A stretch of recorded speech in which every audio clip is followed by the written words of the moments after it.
ಧಾರವಾಡ ಜನತೆಗೆ 80ನೇ ವರ್ಷದ ಸ್ವಾತಂತ್ರ್ಯ ವರ್ಷದ ಆರ್ಥಿಕ ಶುಭಾಶಯಗಳು. 2ನೇ ವರ್ಷ ಪೂರೈಸಿದೆ. ಇದಕ್ಕೆ ತಮ್ಮೆಲ್ಲರ ಸಹಕಾರ, ವಿಶ್ವಾಸ, ಪ್ರೀತಿ ಹಾಗೂ ನಮ್ಮೆಲ್ಲರ ತಂಡದ ಪರಿಶ್ರಮದಿಂದ ನಾವು 2ನೇ ವರ್ಷ ಮುಗಿಸಿ 3ನೇ ವರ್ಷಕ್ಕೆ ಹೆಜ್ಜೆ ಇಟ್ಟಿದ್ದೇವೆ.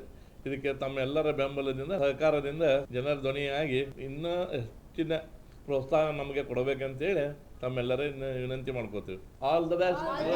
ಕ್ರಾಂತಿ ಸಮಾಚಾರ.